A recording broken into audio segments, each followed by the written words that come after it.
I remember sitting on the ball and we were getting ready. They were sitting at the pool because contractions were getting more intense. And I'm like, all right, I'm ready for this. And we ran out of hot water. Oh, I was sitting there and I'm like, I've never had like a land birth. I've never had a birth outside of the water. And I'm freaking out.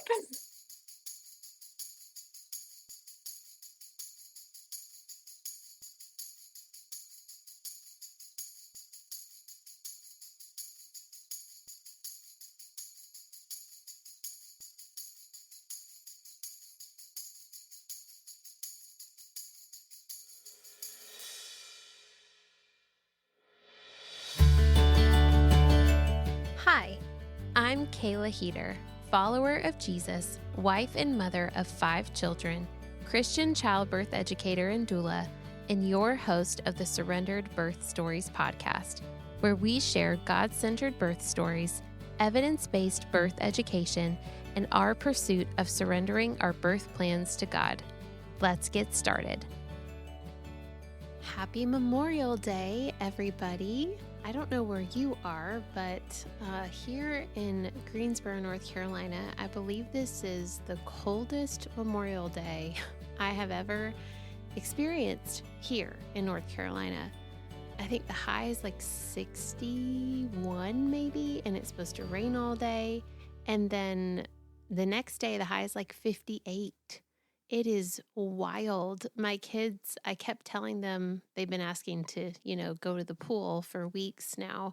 And I said, oh, but they don't open until Memorial Day weekend. That's like the kickoff to summer. And now here we are at the kickoff to summer, and it's like colder than it's been for the last several weeks. So I honestly might make a fire in our fireplace. I've been wearing sweatshirts and sweatpants and everything. So, but a thank you and a remembrance to all those who served and gave their lives for our country and for our freedom this Memorial Day. If you missed it last week, big announcement, we launched the online birth course. After all this talk about it, for a year now we've been talking about it, and it finally launched. And our launch special is still going on. So we have a few spots left. I'm doing the first 10 people to take this course are getting 50% off. So you have to message me to get the code because I'm only giving out 10 of them. But I have a few spots left, and I am going to end that in a week. So May 31st will be our last day that you can use that. So starting in June 1st, it will be full price. So take advantage while you can. If you don't need the course personally, you're done having babies, but you know somebody who does, this would be a great time to send them this course, especially if you don't live here in the Triad and you can't take my in-person class, then this is just the next best thing. So the link to the course will be in the show notes, of course, and then you can message me either on Instagram or email me for your 50% off code. Okay. One other thing I wanted to say before we jump into this week's episode is, as you may have noticed a couple weeks ago, I did announce our 6th pregnancy, and it has been a rough few months for us here in our house. I have been sick as a dog. I mean, the house has just fallen apart, and my husband has had to be responsible for all of my stuff, and my big kids have been stepping up and helping, but it's a lot of wear and tear on everybody in this season. And I actually canceled several podcast recordings and then just blocked out several podcast recordings as well because of how badly I was doing. I recorded a few of them when I was super nauseous, but I would be like throwing up between calls and like barely able to speak and really just not myself. So I decided not to record as many, but now I've got to make up for lost time. So if you or somebody you know is interested in sharing your birth story or a birth story, or you know someone who has a great birth story that you think would be great for this podcast, please send them my way. I am trying to schedule out several birth stories, especially because once this little one does arrive at the end of the year, I will be taking a few months off. So I want to make sure that we have episodes ready to go so that even while I am snuggling my newborn at the end of the year, that you guys are still getting a new podcast episode each week. So send your birth stories our way. There's always a link in our episode show notes every single week to submit your birth story. We would absolutely love to hear your story. Okay, let's jump into this week's episode. Starting out in marriage, you think you know the plans you have for yourself. But what does God have to say about it? Kelsey and her husband had planned on fostering and adopting to grow their family. But after God told her to give up control, they became pregnant quickly. And after each baby, Kelsey would have been done. But God's plans reigned supreme. Between moving states and homes with each pregnancy, having really good support, and then not so great support, Kelsey shares all of the lessons God taught her and her husband along the journey to their 4 sweet children. Well, welcome to another episode of Surrendered Birth Stories. I am your host, Kayla Heater, and I have Kelsey with me today. You are Kelsey number 2 of 3 or 4 that's about to be on the Nice. podcast. Lots of Kelseys. So let's get to know this Kelsey that we're talking to today. So if you could take a second, introduce yourself, let us know who you are, where you're from, what your life is like. Yeah. Well, I'm a stay-home mom. Um, Homeschool, which I'm so grateful for. I did have to work a little bit early on in motherhood, and it was hard and good through the seasons. But I'm homeschool mom of 4. Just started homeschooling this year. That's a whole new journey. um, and I am married to a missionary kid. So life has been fun, but um, I love how much I've been able to learn from him. I still think he's the sexiest man on earth. As you should. Right? After 4 kids, I grew up moving around a lot. Um, I grew up in the Northwest, and then we moved actually to Kentucky near the border of Ohio. You're from Ohio, is that right? Okay, I'm from cool. Columbus. Cool. We were in Cincinnati area. We know a lot of people in Cincinnati. Yeah. And then moved to Florida, moved to Texas. I ended up meeting my husband there. And then we moved since then too. So I feel like I've been kind of a nomad most of my life. It sounds We like did, it. yeah. We did settle in Kansas, but we're here. We've been here the longest. I think it's been like almost 4 years. Um, Wow. which is crazy because we've moved around, um, moved either places or states every year since I've been married. um, Gosh. so I'll like added another cool like God story of just like how we ended up here.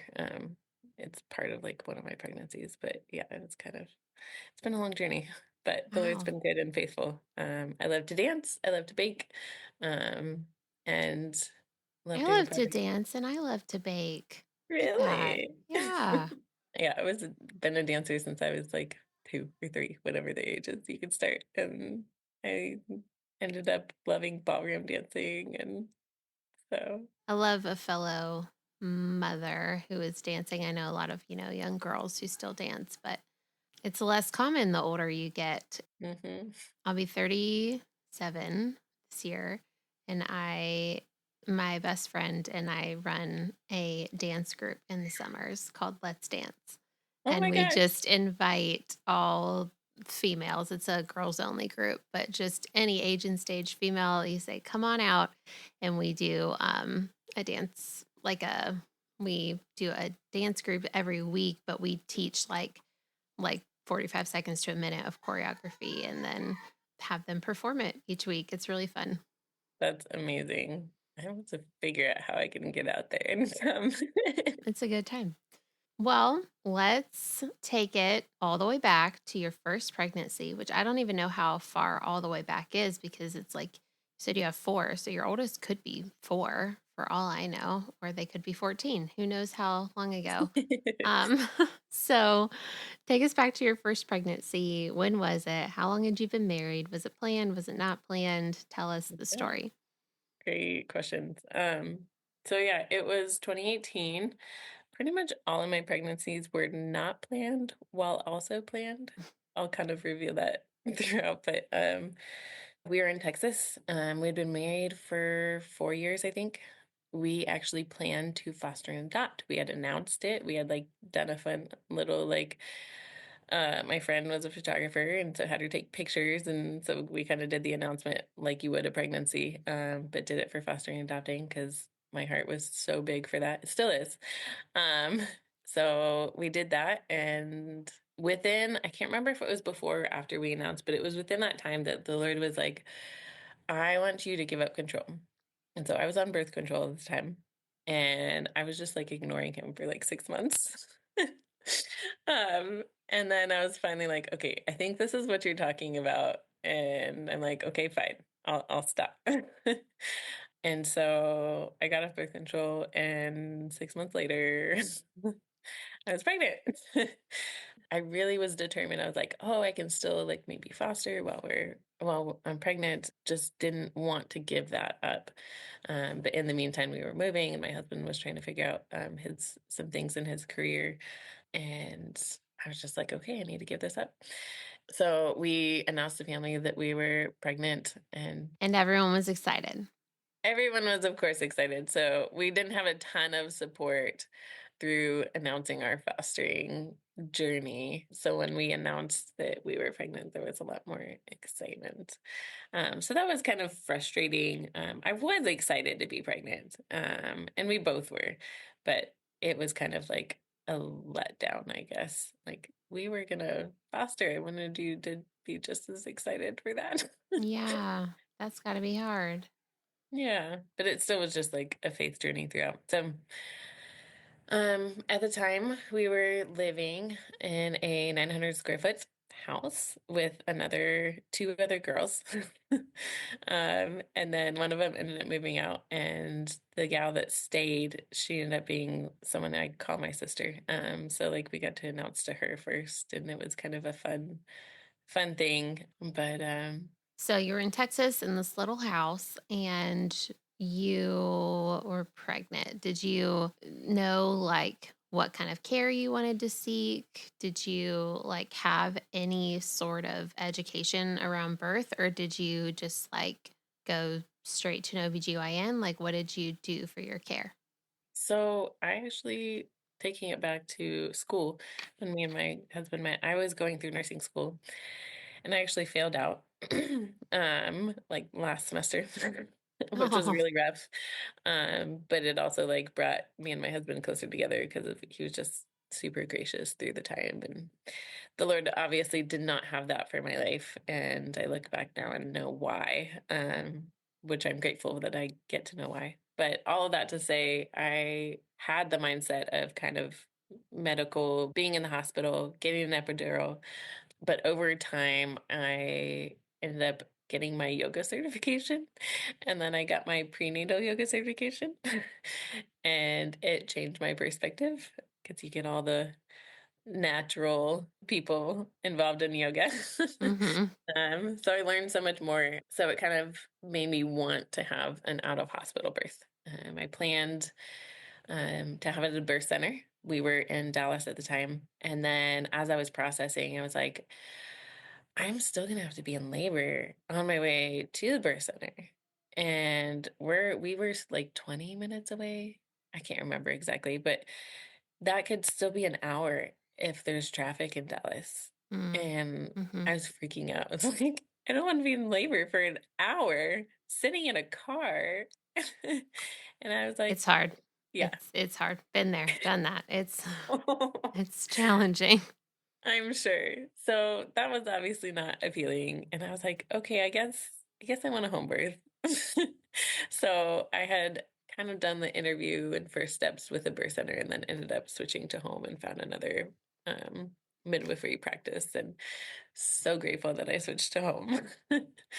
So my family had recently, a family member, they had recently experienced some pregnancy loss, which I haven't really had much experience. I didn't have any experience at the time. So it was really difficult to find the joy, I feel like, in the first pregnancy, especially when we were kind of switching our mindsets from fostering to birth.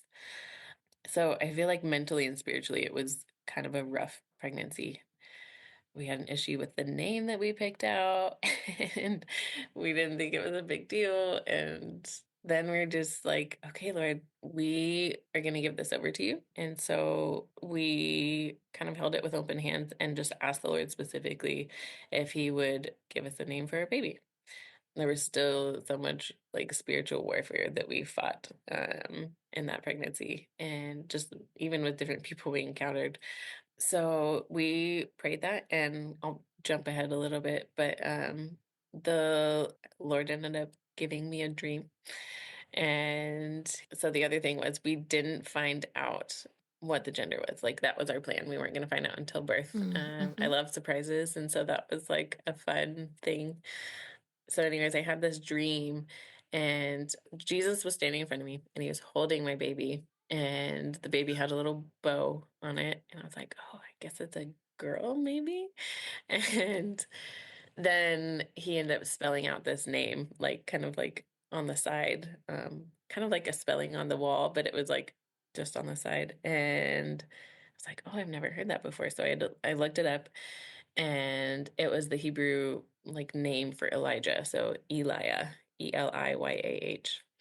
I was like, that's the boy's name, right? And so we waited like I told my husband, and we waited like probably a week or so, and we kind of just were believing that that was their name if it was a girl, assuming it was a boy, but the bow was kind of confusing. Um, so then we just we just took one night because we are like, we want to find out. And we had already gotten the ultrasound, and we kept the little note, like, of what if it was a girl or a boy, and we kind of tucked it away, and we weren't planning to ever look at it. But we're like, let's just pray and sit down and read scripture and just see if the Lord wants us to like kind of confirm this. So in the end, we pulled it out, and in the envelope was a pink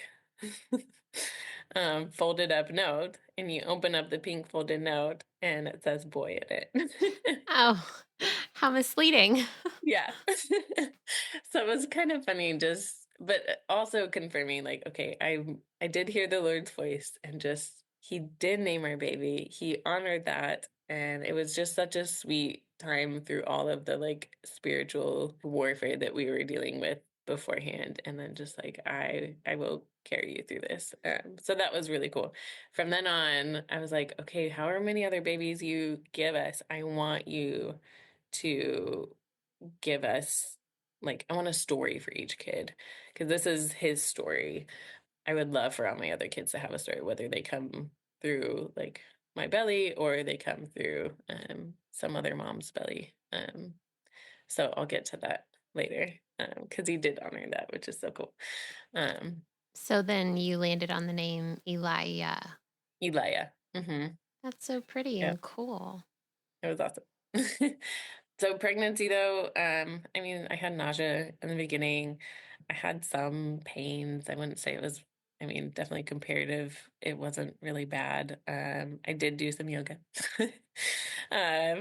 And I did end up having like I was able to monitor it, but gestational diabetes. And so I just had to like break my finger at home because I didn't want to do extensive stuff. And I mean, I just kept talking to my midwife. I had a really awesome midwife, and she just talked to me about diet and made sure that I was regulating. And I ended up getting to the point where I was feeling like, okay, I've had too much carbs or sugar or whatever, and kind of just modified my diet because I could feel when I was like, okay, I need to not eat this. Yeah. So Take us to the labor then. How far along were you? How did it start? Tell us the story. yeah, so it was 2 days early. um which definitely made me doubt because everybody's like, oh, first baby, first pregnancy, like first birth. You usually don't go early, expect to go at least a week late. Um, Which is wise. right. Um, but I still felt like in my heart, I was like, I think I need to prepare for like going a little bit early, but obviously not trying to get my expectations up. So yeah, I woke up at 4 a.m. Um, and two contractions, and they were like, as a first time birther, it was like, ooh, this is a little intense. I look back and it really was. It really wasn't that bad in hindsight. Was it? No.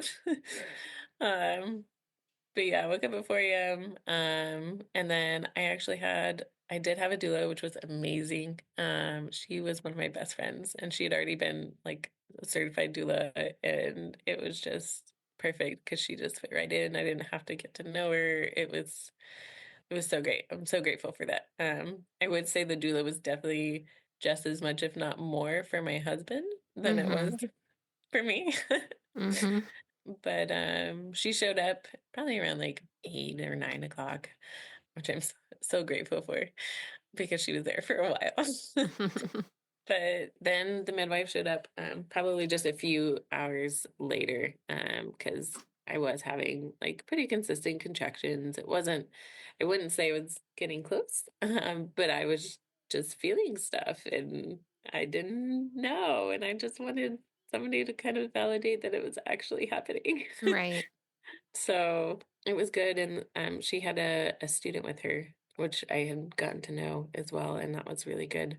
But it was long. It was 32 hours total. Mm. And we did lots of spinning babies because she ended up finding out that baby was kind of wonky in my Mm. pelvis, asynclitic, so the head was kind of Which is what funky. contributed to how long your labor was. Yeah. I mean, I definitely didn't know anything at the time. I would say the nice thing was looking back, I had the gradual like introduction to labor. It wasn't a very short, like intense labor.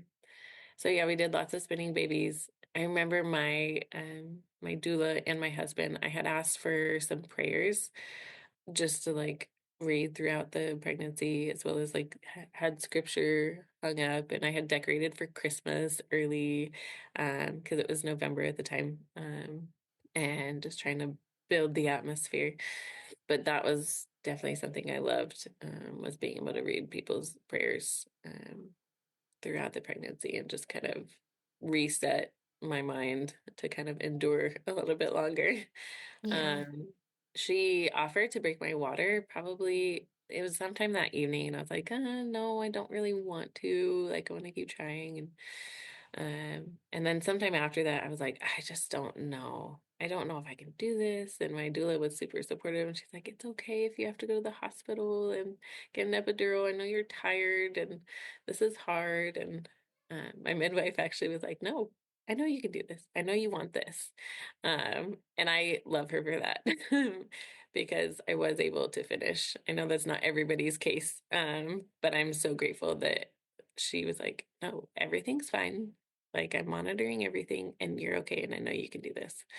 And that was so awesome. I ended up having a cervical, Lip. what is it? Cervical lip. Yep. So that was probably the worst part. Did And she on my try and back. push it back? Mm-hmm. Mm. Mm-hmm. Mm-hmm. Yep, that would have been the worst part. Um, I was on my, well, I mean, being on your back during contractions is, oh, Already not so fun. hard. Yeah. So then she's working on my cervical lip during a contraction, and like, I'm like, what is happening? I don't know if I can keep doing this.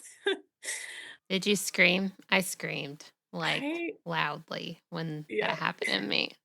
Yes. Like so much so that my husband ran out of the room because he was scared. Oh, I do know that like I was told later that my husband was definitely worried and concerned at that point because I'm sure I changed my tone.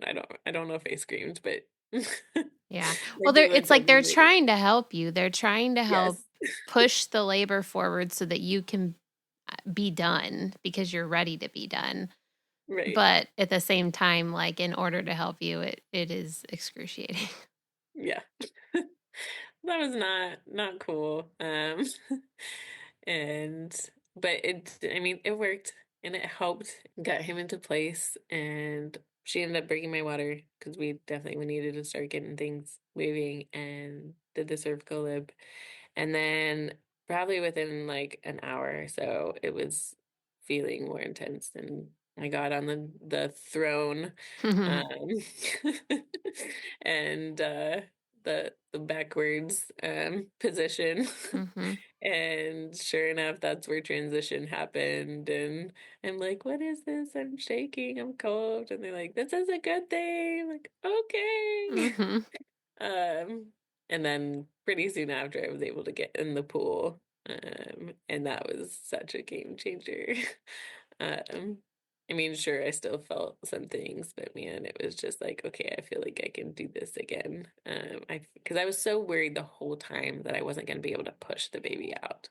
I think that was my biggest concern with the length of the labor, and then the cervical lip and the pain there, and just it's like I don't know if I have it in me. Yeah. So once I got into the pool, it's like, okay, I think I can finish this out. Yeah. um, So did you start pushing as soon as you got into the pool? it was pretty close. I mean, maybe 30 minutes or so before I started pushing or feeling the urge. It wasn't very long. It was pretty quick Okay. after that. And then he came out. And then he came out and I was like, oh my gosh, it actually happened.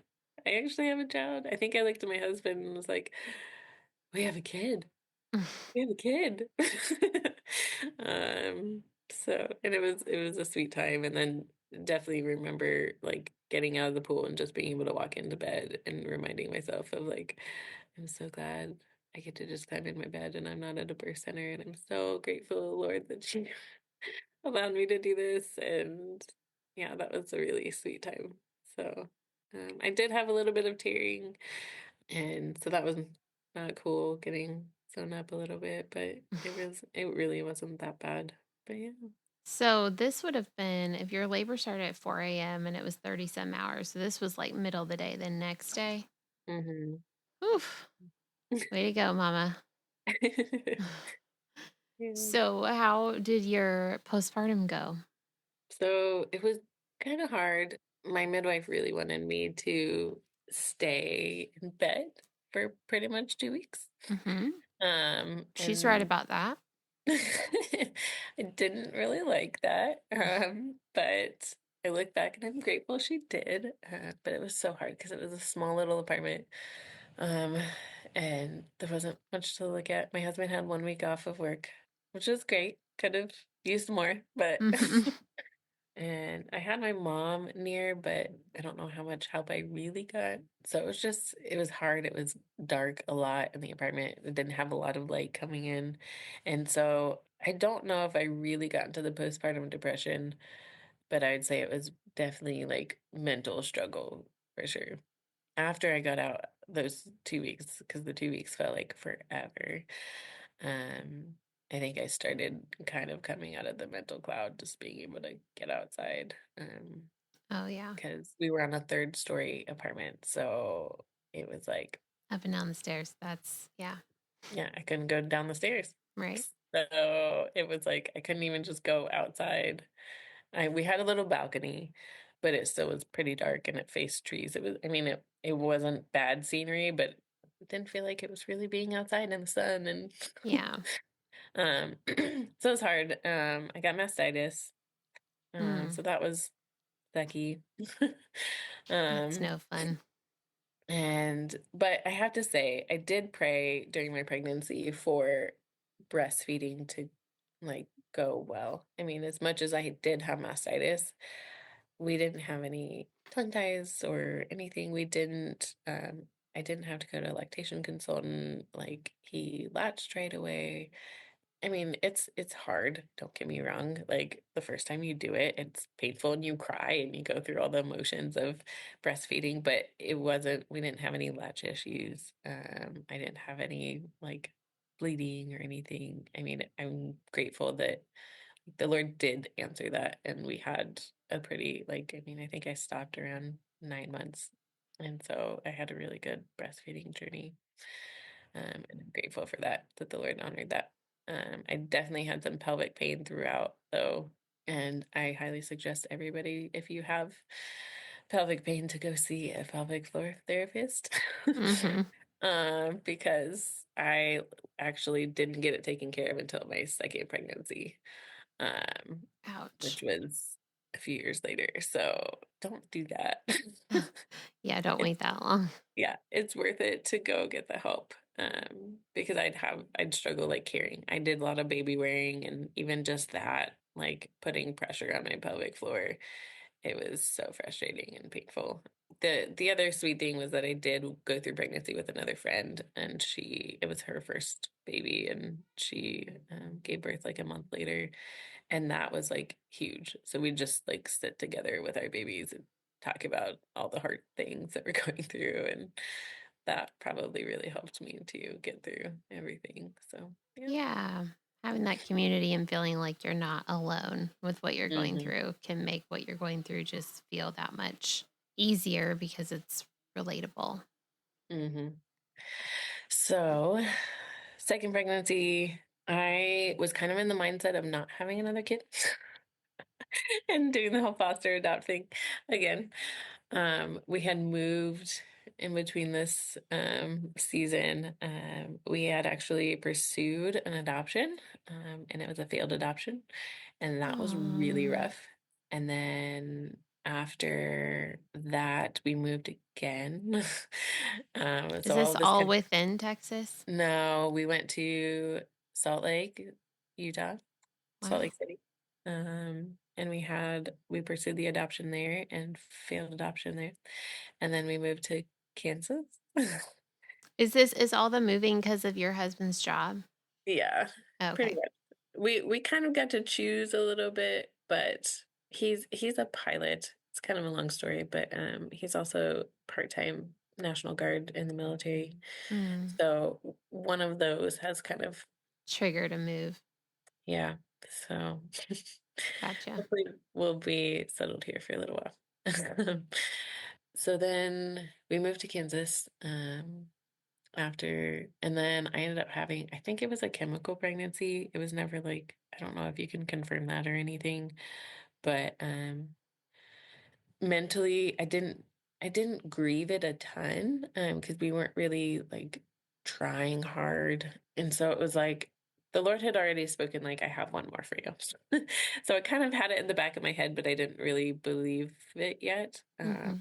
so I grieved for a little bit, but honestly, like, the failed adoption, we had, like, ended up meeting the kid, and just, like, we had spent at least a few weeks, like, praying over him like he was ours already, and we had to grieve that loss, and then going into this was like, "Oh, okay, you want us to have a baby, but maybe not. I don't know what you want, Lord." Hmm. So mentally going into this one, I think was already kind of rough.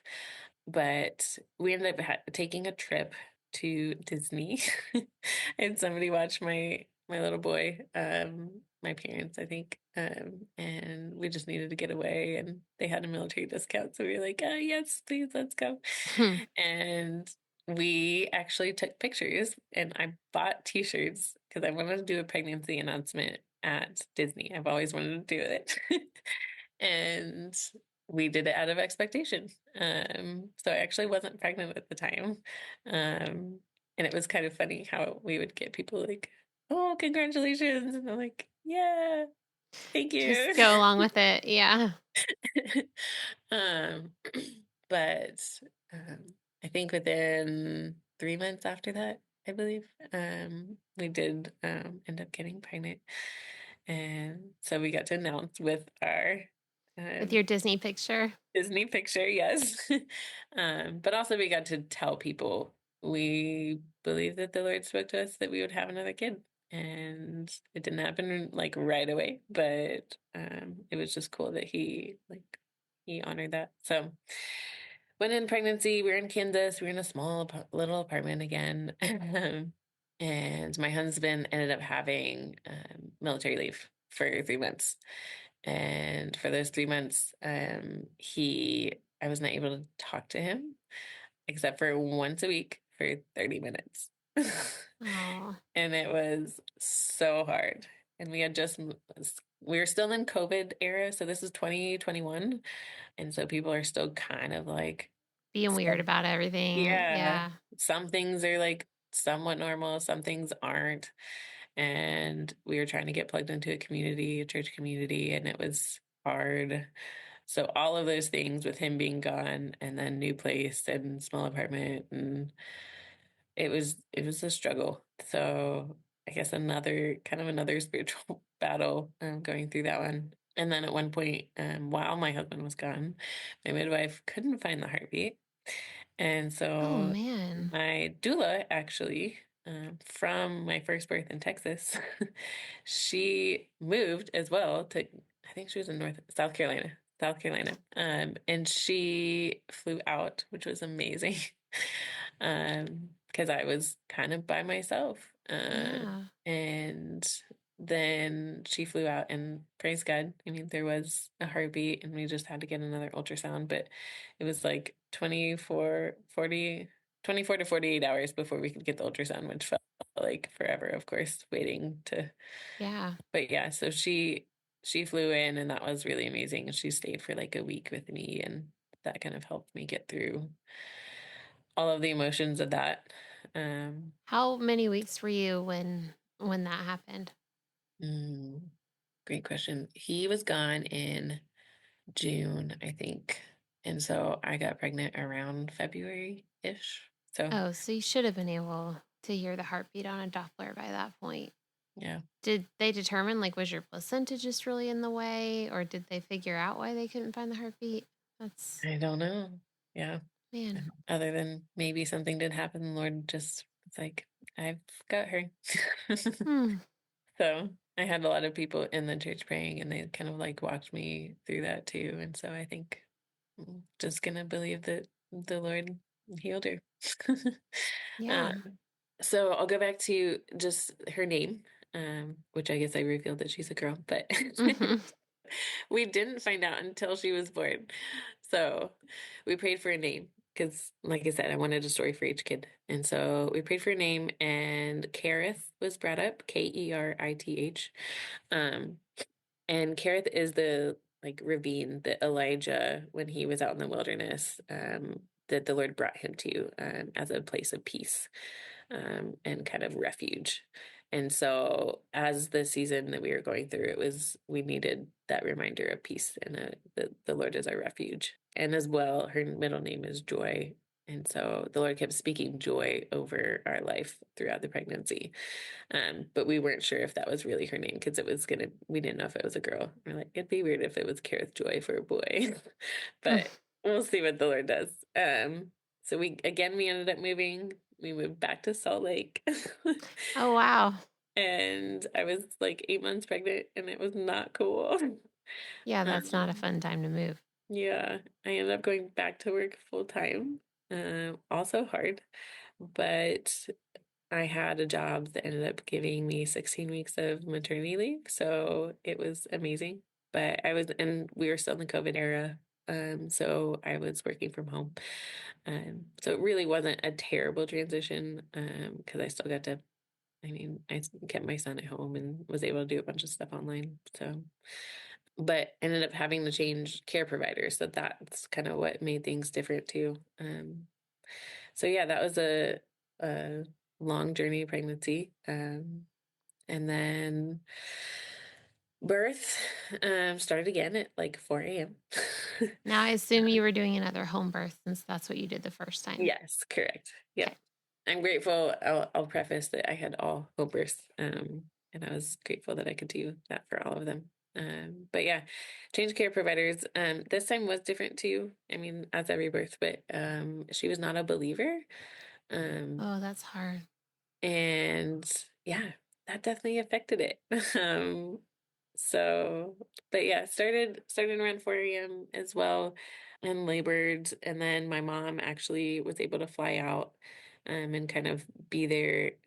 I didn't want her the first one because I wanted just to figure it out myself first, I think, and so I felt more comfortable having her there. But she was able to fly out. My husband has flight benefits, which is amazing. So she was able to catch a flight and be there in plenty of time. My labor did stall, which was not cool. It really wasn't that long. It was like a few hours, but of course, when you're in it, it feels like forever. So, Yeah. did the whole mile circuit thing, and it eventually ended up helping me get back on the game. But midwife showed up probably around 10 that night, and it was slowly getting more tense, but I could feel a shift as she and her birth assistant showed up, because you could tell like it didn't feel evil, because we had already like prayed over this space and just like we were worshiping, but it just like you could feel the shift. And so I think going into that, and just there was a lot of like verbiage, and she luckily she got my vibe that I was not going with it. But there was a lot of verbiage of like, you're doing so great, you're so powerful, you're so, just a lot of like women empowerment kind of things, as opposed Mm-hmm. to like, I don't know, the Lord Right. being in it. um so yeah, I ended up getting in the pool within an hour, I think, of her being there. She had to check me because she's like, I don't think you're ready yet. And I was like, I feel like I'm ready. Let me check you first. And I didn't really love that. I just wanted to be able to do it according to like my own body. But sure enough, I was okay. I think it was a 6 or 7 or something. So I got in the pool, and then probably within 30 minutes, I was kind of feeling like I needed to start pushing. At one point, right before pushing, my water had not broken at this point, and she, my daughter, um, pretty sure she punched her way out. So I felt like a kick, and I'm like, okay, if it was a kick, then she would be breech. But I felt a push, and then my water break. And she's like, I don't know. My midwife was saying, I don't know if your water would have broken. I feel like I would have seen it, some stuff in the pool or whatever. Like, no, I'm pretty sure it broke. And then later on, once I got out of the pool, she was like, oh, okay, I guess you're probably right. But that's what happened. Right. um, so that was kind of a weird feeling. But yeah, within 30 minutes after that, probably, then I was pushing and pushed her out, probably another 30 minutes or so after that. But it was hard. It felt like it got intense quickly once I actually got in the pool, whereas the first time it was more gradual, and getting in the pool, it was like it felt good. Getting in the pool this time was not as soothing. Mm-hmm. Because you were And so late in the game already. yeah, and I Yeah. think I remember looking at my husband and being like, "Don't make me do this again. I don't want to ever do this again." So yeah, it was definitely more intense and harder, and I think mentally I was just not also like in the space either. So I really contribute, I feel like, a lot of it with just not having a spiritual like team, Yeah. and realizing the difference that that made. So Yeah. I agree wholeheartedly with that. I mean, you can't control that at a hospital and even at a birth center, but for home birth, you can. And I mean, I know you moved when you were 8 months pregnant, so not really, but that was something I was always adamant about for my two home births that I had. It was like mm, everyone in that room will be speaking the blood of Jesus over this yeah. process. Like, yes. Yeah, it makes a difference. So yeah, she came out. Came out loud. She's still loud. She's a little Spitfire. Confirmed that she was a girl, and my mom got to be there, so that was kind of cool. But yeah, into postpartum, it was. I mean, I had the 16 weeks. at home, so I was so grateful for that time. My husband had like 4 weeks off, so he had a lot of time to. I feel like we had a lot of sweet time. I got out a lot. I really miss Salt Lake, even though I'm glad the Lord has us in Kansas. But it was just so much easier to get out. There's like so many places to go outside, and I miss just seeing the mountains every time like I walk out my front door. Yeah. The mentally motivating. But I did get mastitis again, and that was really bad. I was on the border of going to the hospital, and my midwife came over. And at that point, I was so mad. And we were already talking about how we could get milk or somebody else could breastfeed my baby, because I was going to have to go to the ER and not take her with me. I mean, COVID stuff, it was still just like, I don't really want to take my baby to the hospital. Um, How old was she? Probably a week. It was, Oh, so shortly after. Okay. yeah, 2 weeks maybe. It was really shortly after. I remember sitting in my bed and the room being fuzzy and kind of Mm. just like hearing voices and not really being present. So the infection was pretty bad. And literally, we just had everybody pray. I didn't. I was out of it. I had my mom and my husband and just the community that we found there in Salt Lake just asking for prayer that the Lord would just take this away and take my fever away. And I took Advil, but it was like I didn't take a lot, and I had already taken some. I think my midwife associated it with taking more Advil, but as soon as within like an hour, less than that, it was like within 30 minutes, like everything broke, the cloud broke, like, and the infection was gone. Just very much believing it wasn't just my fever was down, it was like the infection was gone because I didn't have any issues after that. And so the Lord totally healed in that moment of That's awesome. um, that. So that was a really awesome experience. um, but yeah, we still struggled a little bit with breastfeeding. I found out she had a tongue tie, really bad one. So we did get that taken care of, and then did the whole lactation consultant thing, and we struggled for a little while, but eventually got out of that and got into a regular routine. It still was hard though because I ended up going back to work. And I can't, like, for all the mamas that are out there that are working and working from home, like I feel like that was the hardest thing actually was working from home. Whereas like working and like somebody else watching my kids and having the separation, but like when I'm at home, I want to be with my kids, and I had to work and be with my kids while also not be with my kids. So somebody was watching them like outside the door and I'd hear them, or I mean, it was just, Oh yeah, that's hard. it was hard. I ended up studying for like an exam for work, and I ended up having to stop breastfeeding at 6 months. I probably could have kept trying, but it was so mentally stressful studying for this exam and then trying to pump and go to work a couple days a week. And it just, so my heart kind of broke for that too, because I didn't get to do it longer. But she's resilient and she's got such a sweet heart. So I'm grateful that like the Lord doesn't define us by what we what we can or can't do. And so, Yeah. but yeah, third pregnancy, ready? Yeah. Yeah. Go for it. Third pregnancy, again, the Lord just introducing, like, you've got one more. I've got one more for you. And I'm like, I don't know if I'm ready for this, but let's just get it over with because I don't want to be, I don't want to be pregnant again.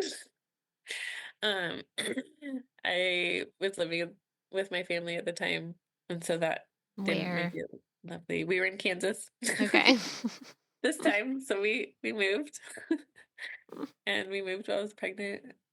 We moved before I was pregnant, lived with parents in Kansas, and then we moved again out of their house, which is not as big of a deal, but it was just we have a habit of moving when we're pregnant. It's Sounds not a like great it. one. We did have a gender reveal for this one, and we again asked the Lord for another story for her name, and we're going through just a season of being reminded of the Lord's grace. And I feel like the Lord had continually built me up of reminding me of his grace, but as well just explaining it to me. I think I never truly understood the meaning of grace. And not that I have this expert perspective on grace now, but that I literally can't do anything to earn it. I think I've always had a lot of struggle with my perspective of the Lord's grace, that it is still transactional, which obviously doesn't make any sense. Like, it's an oxymoron. Um, but we were going through the season of the Lord teaching me Grace, and so that is her middle name is Grace. And then we were reading through scripture, and the Lord just revealed Ananiah, which is probably a male's name. And I think it was used as a male's name, but it means protected by God. Um, so we had another time of not being able to hear the heartbeat, and that could have just been a Doppler thing, I think. But it still was just like, I mean, at that point, that's really what prompted us. We're like, okay, Lord, what name do you want for her?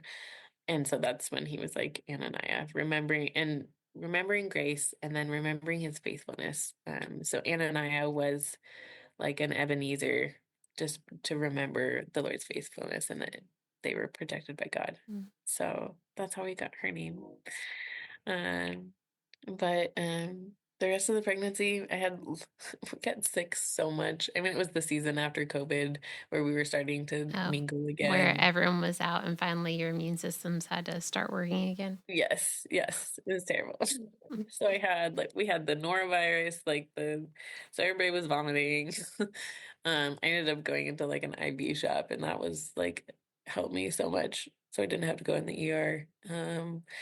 I got COVID, and then I got hand, foot, and mouth, Oh, joy. and that was a horrible. That was, I mean, throughout everything, every time I've been sick, every pain I've ever had, that was probably the worst. It was miserable. Um, Did it itch? so, huh? Did it itch? A little bit. It was more painful than it itched. So it's Like, just like painful, like where the sores were? so, I mean, literally, I had it on my hands and my feet, and it lasted longer than all the other kids when they got it. Like, it was just, mine was the worst case. And it was like I just sit in pain. And so it was, and I try not, I mean, you try not to take a lot of things. Like When you're you try pregnant, to, yeah. yeah, you try to go the natural route. And I ended up giving into Benadryl and Tylenol, and that's what finally helped me sleep because I couldn't even sleep at night. Because you're in Um, so much pain. yeah. Mm. Um, but it just really humbled me. And I had to like allow people to help me. Because I couldn't really walk because it was painful to walk. And then I couldn't really grab things. So it Because was your hard to hands hurt. eat. Yeah, even hard to drink. So it was like I felt I have hands, I have feet, I have a body that's functional, but I can't really walk and I can't really hold anything. I can't Yeah. really feed myself. Like I could, but it was painful. Mm. So yeah, that was a rough journey. So sorry. And then I also got carpal tunnel and tennis elbow during that pregnancy too. Oh man, you Um, got it so all. physically it hit hard, but the Lord redeemed it in my birth. So throughout the pregnancy, rough physically for sure, but I really wanted to be intentional about praying for this birth. I think the Lord was starting to reveal his desire. So I'll backtrack a little bit. I had gotten my prenatal yoga certification years ago, and I just dove into information. I was like getting so excited about birth and like loving, learning more and more. But I had gotten somewhat, even though like the Lord had revealed pieces of himself through my pregnancy or birth, I feel like I disconnected the two.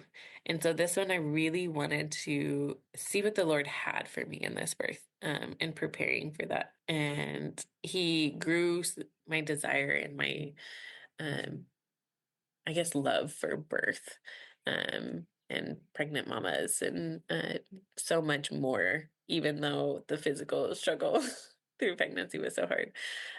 So I had prayed, like, Lord, what do you want for my birth? And he said, I want a worshipful birth for you. Like, you're just going to get to worship the whole time. So that's what happened. Um, it started at 4 a.m. again, and kind of being with the trend. Wow, yeah. And I did have some back labor, which was not lovely, but I mean, did lots of spinning babies and ended up fixing itself. So it wasn't all the way till the end, which I'm grateful for. Um, but I just had like a really sweet time. So I had some friends from the church come over, and we just kind of talked and we got to walk around and I just got to like kind of sit and kind of prepare mentally for the birth as well as just pregnancy and having another kid. And they prayed over me and we worshiped together and it was just a really sweet time building up to it and sweet time with my kids too. And I remember seeing my husband and my daughter just laying on the bed, or on the couch actually, and just like passed out. And so it was just a really sweet picture of just how birth can be, of just getting to kind of live your life while being at home and laboring. Yeah. So yeah, we had worship going throughout the time. I got to the point where I was getting more intense, and so I called my parents and they picked up the kids, and I'm grateful for that. And then I got to literally sing in between contractions, and at one point I have pictures for each birth, but this one I actually had a photographer, and I'm so grateful for. Um, and so she was a believer.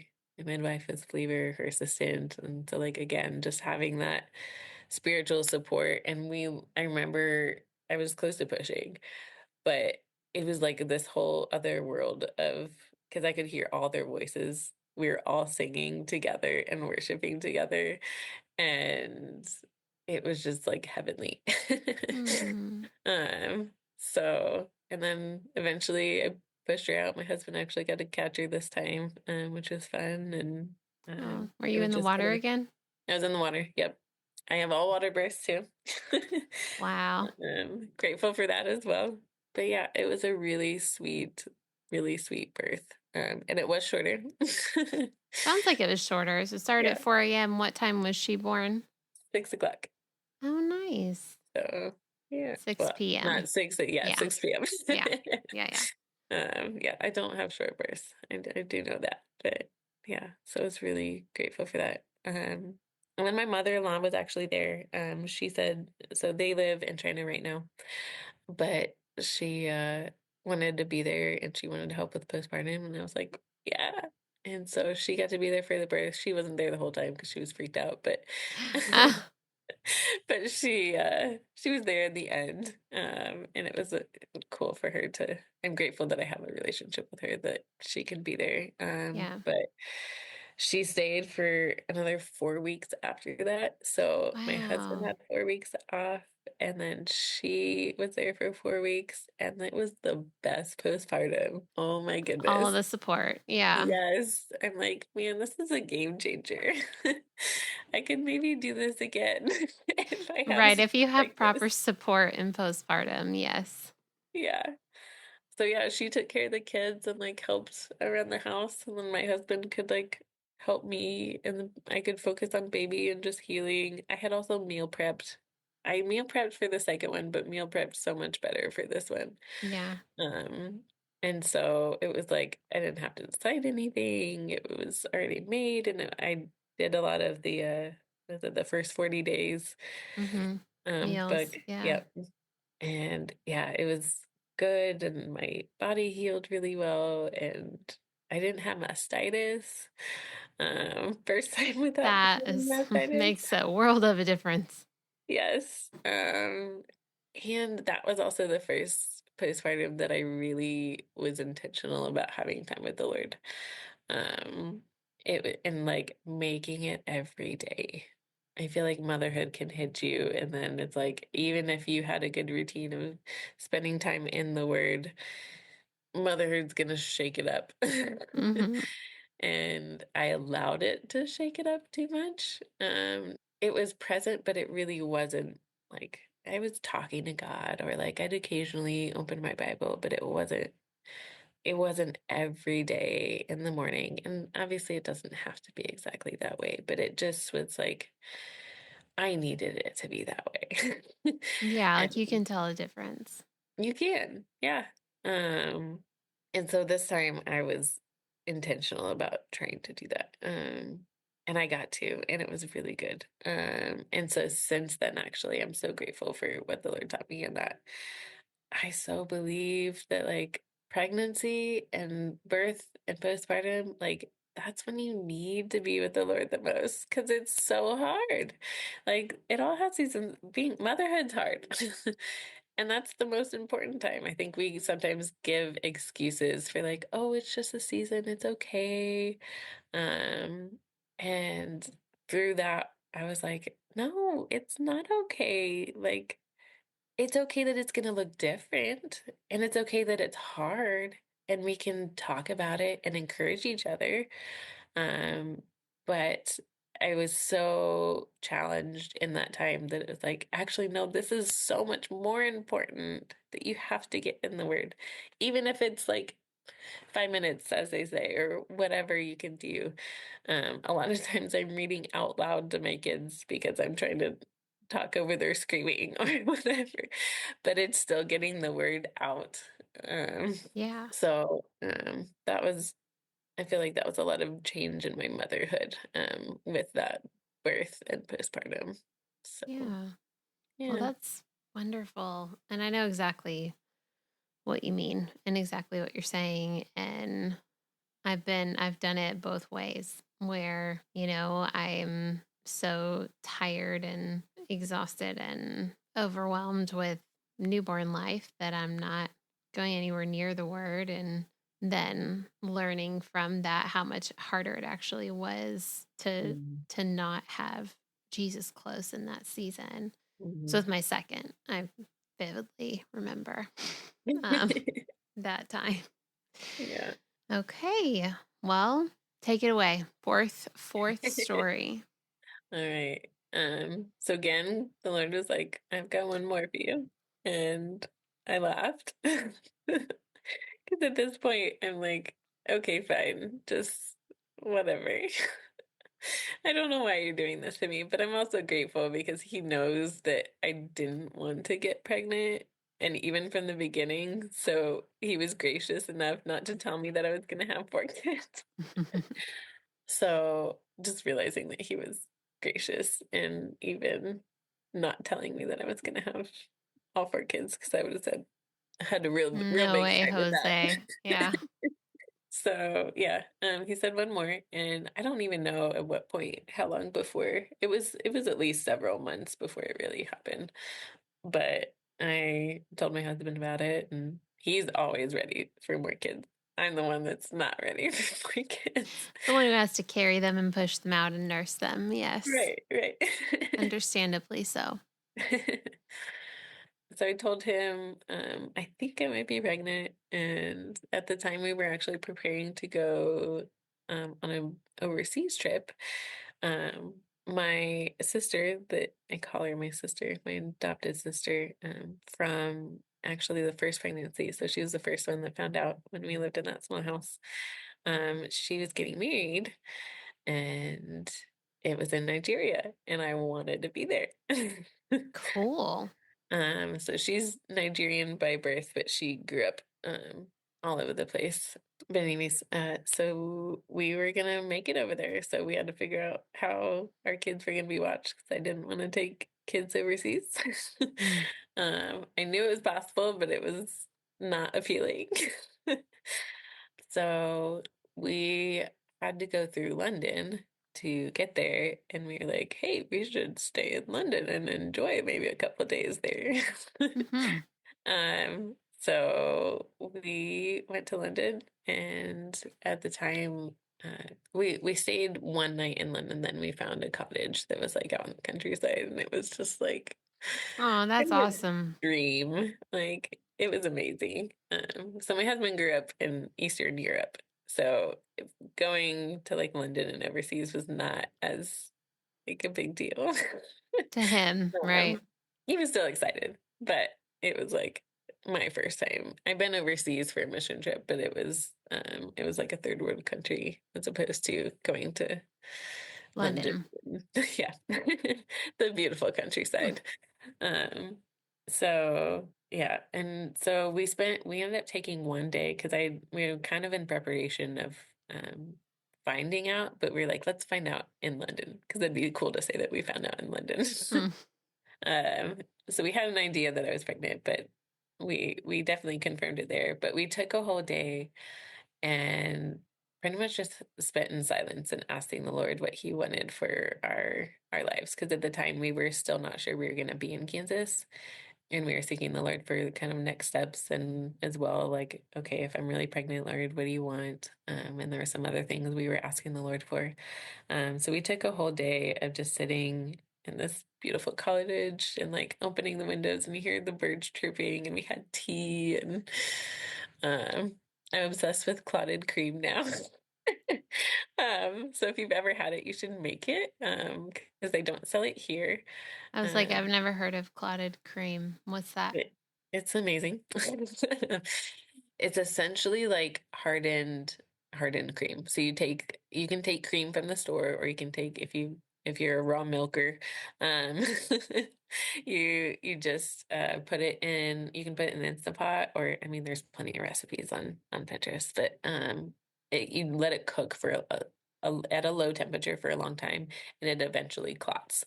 And then you put it in the fridge for another like 10 hours or something. And so then it hardens up. So it's kind of like a butter, but you don't put salt in it. And so it's just this sweet, really sweet part of butter, essentially. And you put that in your tea? You can put it on biscuits or I mean, Oh. yeah, it's usually something you add onto like a pastry or something. And you can add Oh. honey to it or like a jam.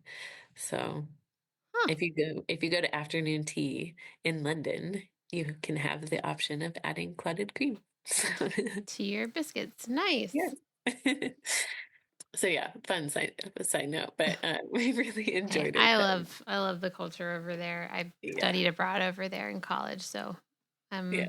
but I did not experience clotted cream while I was there. Although it was gosh, 15, 16 years ago now. It was a while Yeah. ago. So, Yeah. So yeah, then we just went on our trip to Nigeria and luckily it was still kind of early on so the nausea didn't fully hit and so I got to really enjoy oh the nice. That's wedding. good. It was Yeah. Good so timing. cool. Such a great experience. Especially being a dancer. They actually dance at weddings. So it was a lot of fun. Yeah. But yeah, then we came back. We had a we had a 2 bedroom, 1 bath little townhome, and we were trying to focus on paying off debt. And so guess what we did again? We moved. You moved. Because we were like, I don't think I really want 4 kids in a 2 bedroom. We know we can do it. It's possible. It's, but I It's a really lot. don't want to. It would be a lot. Um, so we moved. Um, but I don't know if I have much to say about the pregnancy other than it was just really hard physically. I think this time, I mean, I say this time, there was other things physically. I was fatigued like throughout. I feel like I was feeling older Yeah. and tired and I was like, I really don't want to do this again, Lord. Like, I really, really don't. Um, we had kind of started our homeschool journey at that point too, and so I was really wanting to be present. Because my son, he was so excited for it, which is great. I love that he's excited for school, and I think it was just mentally hard to keep doing that and then move. Yeah. So throughout that time and kind of bringing back the time we were in London, we were trying to figure out where the Lord wanted us. And he said, kind of stay where you're planted or be where you're planted. I want you to invest in the community around you. And we were fighting it because we didn't want to be in Kansas. um, Even though your parents are there. yeah. Oh. I appreciate having family nearby, but the relationship is not amazing. Not that it has to be, but there was just not a ton of support. And so I wasn't expecting anything more. And it proved to be in postpartum that there was not a ton of support. So it's Mm. it doesn't bother me if I'm not near family. Close by. Gotcha. Yeah. So yeah, we were struggling with the idea of being here, and then the Lord was like, "I want you here." I'm like, "Okay." I guess we're gonna start looking. So this is the first time we looked for a house, like to buy a house. We had kind of tried at one point before, but it was just like we knew it wasn't the right time. Because we had moved so much and we were trying to figure out what was next for my husband's career. And but then after the Lord saying so much to us at the beginning of the year, we started looking, and that's a really cool God story I probably shouldn't get into, but it was just we asked the Lord for what the house would look like, and He revealed that. And then we didn't really have a ton of money saved up, but He's like, I want you to buy a house. And we're like, okay, it doesn't really make sense right now. And it was every step of the way. It was like the Lord gave us a picture of the house or a piece of the house, and we found it. And then it was the right neighborhood. And then we had been praying for a people group, and they're like our neighbors across the street.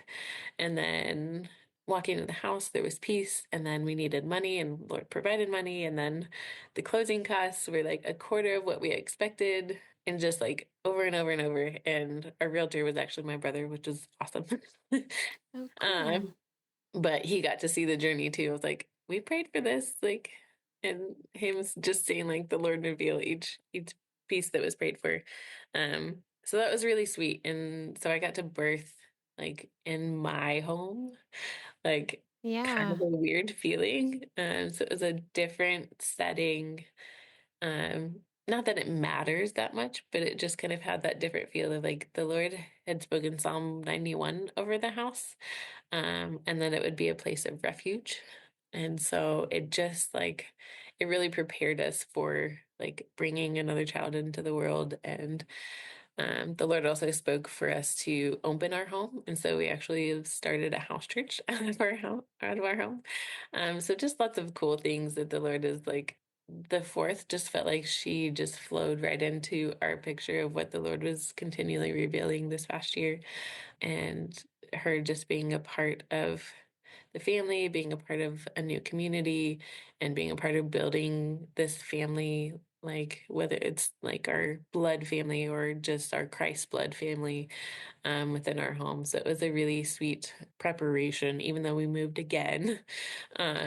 It was a really cool journey of how the Lord continued to reveal so many things to prepare for the birth. So, yeah. Um, Cool. No, I love hearing that. I love hearing all of God's moments of faithfulness throughout the whole journey, not just birth, but like yeah. your life and your house and the church, like all of it. That's really cool. Yeah. I know we're supposed to talk mostly about birth on here, but it's like I can't just separate it because it Well, it becomes was a part of happening while you it. were pregnant. Yeah. Yeah. So yeah, fourth birth. I didn't wake up at 4 a.m. this time. Ah, But I did differently. wake up in the morning at some point. I don't remember exactly. I think it was probably a normal time and waking up with contractions, and but the week before I had contractions that woke me up like at least 4 out of the 5 days before that. Mm. And I was starting to like go crazy. They were enough to make me feel like they were real, but enough to also not enough to also make me question if it was real. And my husband was going to have drills, so he just has to go once a month for his army drills, and he was going to be away for the weekend. And I was like, "This is my fourth birth. I don't know if it's going to be fast." Like, even though I have this track record of them being longer, I'm It still could afraid. be shorter. Yeah. So I was starting to get nervous by like Thursday, and I had my prenatal appointment on Friday. He was going to leave early Saturday morning.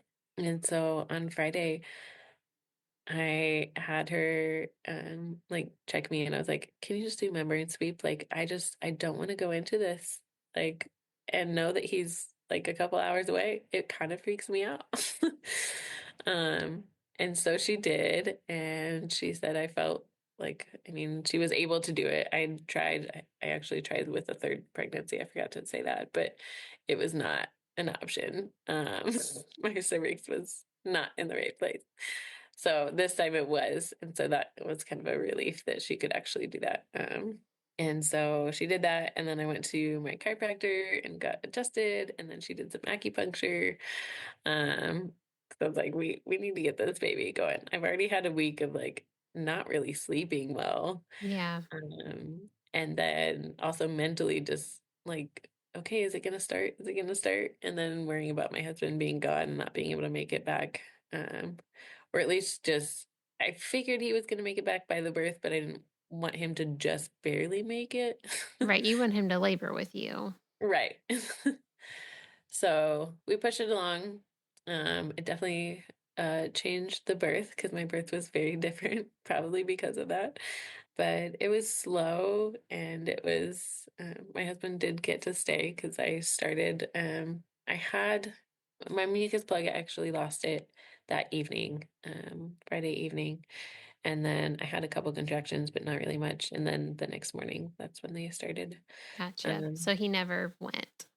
he didn't, and I'm so grateful.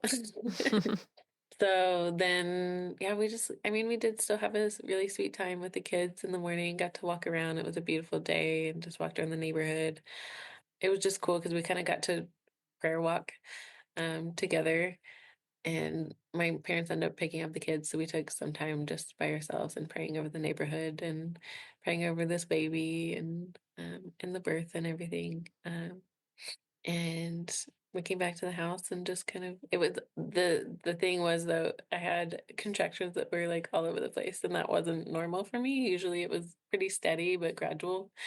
And so I'd have some like 5 minutes apart, and then I'd have one like 15 minutes apart, and then sometimes they'd be 10, and then it'd be 30 minutes apart. It's like, am I really in labor? Is this really it? And then I'd have a couple like intense ones back to back, and then it'd level out again, or like I'd have a break, but just kept laboring. And then probably by 8 o'clock in the evening, I was like, okay, they're starting to get a little more intense, and they're getting closer together. And so my husband called the midwife, and she came over, and she like felt my belly while I was having contraction. She's like, I don't know, because it was really mild. And Oh, I was like, don't tell me that. And the other thing in the back of my mind too was like, if this really isn't happening, and my husband just asked off, like didn't go to work, like I'm gonna feel so guilty and worried that he won't be able to like he'll have to go again. Because you usually have to do like a makeup if you can't go. Um, so I had that in the back of my mind too. But anyway, so she felt my belly, and then it was like 15 minutes before I had another contraction after that. oh man. So I was like, yeah, so it's oh my almost God. like early labor because it's not stacking up yet. Yeah, yeah. So I was like trying not to freak out. She's like, I don't, and this midwife is super sweet. She's like, I don't like to check people. You know I don't, but are you okay if I check you? And I'm like, yeah. 'Cause she's like, we just need to see if you need to, like, I need to give you Tylenol, Benadryl, go back And to go to sleep. bed. Yeah. Yeah. And I'm like, okay. Well, she checked me and I was a 7. Oh, nice. So I was like, okay, this is real. I'm okay. And she's like, well, I guess I'm staying. So very grateful for that. And they still were kind of scattered, but they definitely were closer together. I don't think I had another 15-minute gap. But then so this is also another winter baby. She's born December 7th. And so it was cold outside, and I also decorated for Christmas, so it still had that like setting, which was really fun. I had a friend step in last minute to take some photographs, which was amazing. And she got to just pray for me and worship with us. But I remember sitting on the ball, and we were getting ready. They were sitting at the pool because contractions were getting more intense. And I'm like, all right, I'm ready for this. And we ran out of hot water. Oh, I was sitting there and I'm like, I've never had like a land birth. I've never had a birth outside of the water. And I'm freaking out. I'm like, I don't want to experience this right now. I'm not prepared for this. I was so frustrated. And my midwife told me afterwards, she's like, you were so cute. You were so mad. And I just like, I had to go in the other room and just laugh because it was, you were so mad about this and you would have been fine. Like, no, but it felt like the end of the world when I was sitting there. When you're in labor, yeah. Yeah. So did they start boiling pots of water on the stove? Yes. Okay. So I have like a tea kettle, and then I had a Dutch oven, and then I had like a really big stainless steel pot or something. And they were like, so there was the midwife, the assistant, my photographer friend, and then my husband. And so they all were like bringing pots of hot water back and forth. But it's still like I was really close. And I think they knew that I didn't, kind of did. I don't know. But they started setting up like pads next to me. And I was like, don't No. you do that? Um, somehow I really like I actually started feeling like I was gonna start pushing, but mentally I somehow like stopped. I just was like, Jesus, please no, please no, please no, please, Jesus, please, like saying it out loud. And they're probably like laughing in the other room, just like, it'll be okay. But at that point also my friend that was taking pictures, she came over and just prayed over me and just prayed that they would get enough warm water. Yeah. Well, literally within like 20 minutes probably, like I was able to get in the pool. Thank the Lord. They got enough hot water. And it's amazing how long it can feel like it takes for them to do that. But I got in, and then it was like I started pushing in 2 pushes, and she was out. Nice. Just in uh, the nick of time. yes. So I was very grateful for that. But it was, I think, mentally, the birth itself felt really hard because I think I was already in this like somewhat fear space. Yeah. But it still was like, I mean, it's funny looking back, and I was grateful just for the experience. But it was definitely funny. Um, so I don't know if I really have much more to say on that, but Well, you can tell us how postpartum went. So you don't have your mother-in-law this time, I'm yeah. guessing. Was it more difficult than your third? It was. I'd still say it was better than the first two because I think I'd gotten to that routine of just making sure I spent time with the Lord and the Yeah. difference it makes. My husband had 4 weeks off, which was great again. So he was able to be present, but I also just was like, I remember saying so many times, I'm like, I just miss you because he was busy taking care of the other 3 kids. Yeah. I had some friends here and there help out, and so it didn't feel like it was we were alone, but he was busy taking care of the other kids. I'm like, I miss you. um, Yeah. so it was harder, and I meal prep too, so that definitely helped. But the biggest thing was just like missing time with my husband because we have a lot of kids now. Yep. There's a lot to take care of. Yeah. So, but and I did get mastitis again, and I'm like, I can't help but think how much support directly affects how well your body heals. Yeah. Because I meal prepped, but meal prepping healthy food only goes so much if you don't have a ton of help. So, Yeah. but I did discover, and I don't know if this is not fact, but fire cider. I don't know if you've tried fire cider for Mhm. mastitis. Like, Oh, well, for the infection, that would make sense. Yeah. like it was, and I have gotten mastitis twice now. Um, but it like went away like by the evening or by the next day when so I'm like, man, I wish I would have had fire cider with the other one before. Nice. I don't know if there's anything Did bad you in it. just It's take just like a not supposed shot of it every few hours or something? I think I did like 3 times a day. Like Yeah. as soon as I found out, I'd take it, and then I'd take it either like 2 or 3 times. Yeah. So Cool. Well, that's good. No, that's what's, I mean, supposed to work for your immune system and your body. So that would make yeah. sense. Yeah. It's intense, but man, I feel Yeah. like it was amazing, game changer. Um, Okay. So we need to know the name of this fourth oh yes. Oh man. child. Yes. Like, we got a little Um, story for the other three. So what is yes. her I name? I think it's a forgot. girl. You said her. Yes. So 3 girls and a boy. So for the pregnancy, I actually really wanted a boy. And I hated that I was gender biased. Like I didn't want to be that way. And it was a lot of wrestling with the Lord of like, God, I don't want to be this way. I don't want to care. Like I'm grateful for a child. So we did the blood test, and I got like the email, and we didn't find out right away. But we took some time, and me and my husband and my son, we sat down and we were like, let's talk to Jesus about this baby and see if he's gonna say anything. And so me and my husband we just sat in silence and trying to listen for the Lord, and we didn't really hear anything specific. And we asked Eli, we were like, "Okay, did you hear anything?" And he had a little sketch pad, so we like drew like a race car track on it. We're like, "Okay, that's cool, Betty. Like, let's try this again." Yeah. um, and just ask. Why don't you ask for Jesus? Ask Jesus if he'll give you a name, and we're gonna ask him to. And so like I felt like I was wrestling with like a few names kind of like twirling in my head of just like kind of scripture that I was reading through within the past couple months or something, but didn't feel like I settled on one, and kind of same thing with my husband. So then we asked my son, we're like, so did you feel like Jesus told you name? He's like, yeah, her name is, and without knowing it was a gender, and then he had written out a name.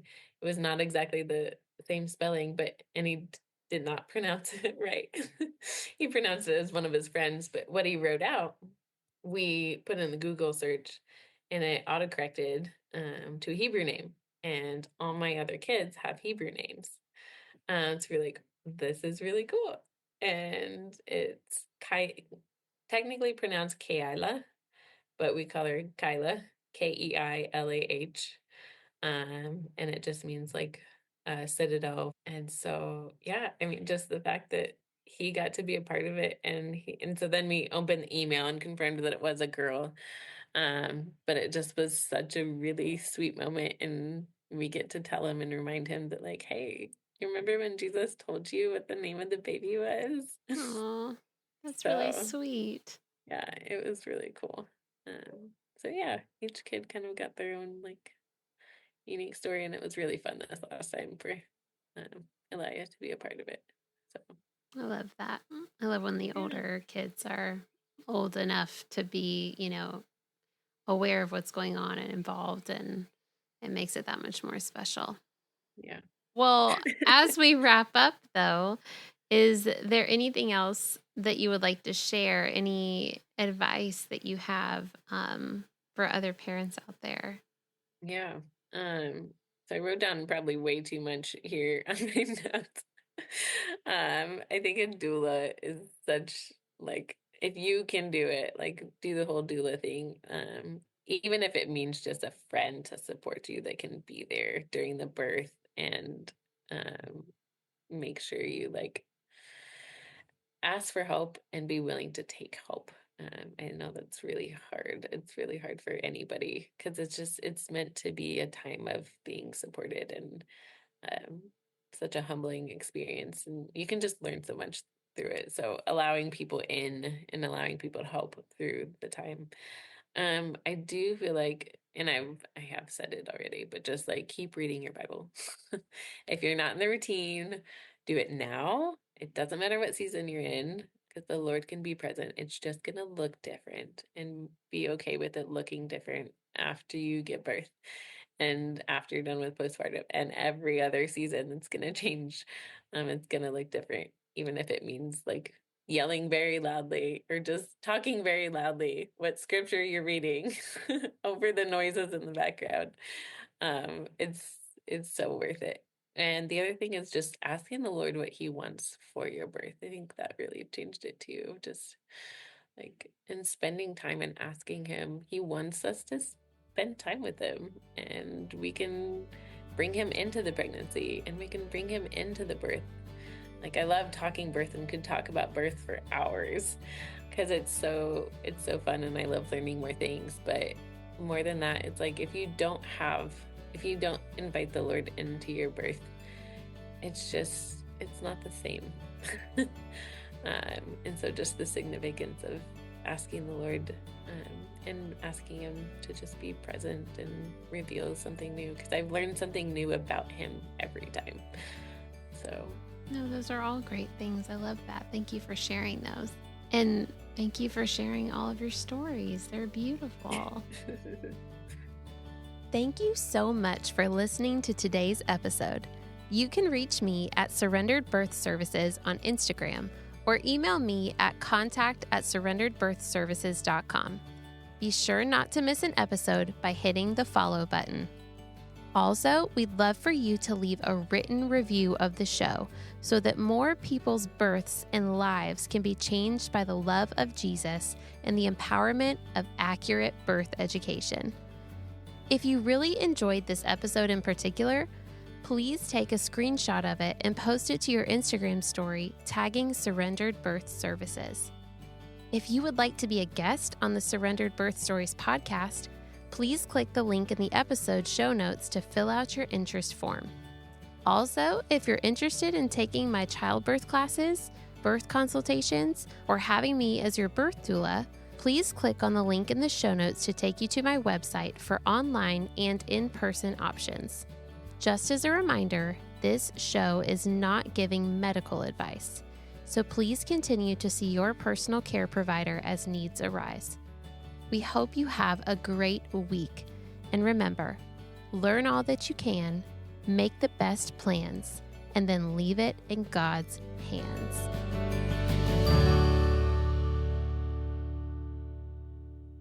Sorry, I do not feel good right now. oh, I'm sorry. I could always reschedule. It's okay. No, because we'd have to reschedule for a few months from now because I am pregnant and Congratulations. that's why I don't feel good. So I am, It's not gonna go away. yeah, it's not going to go away.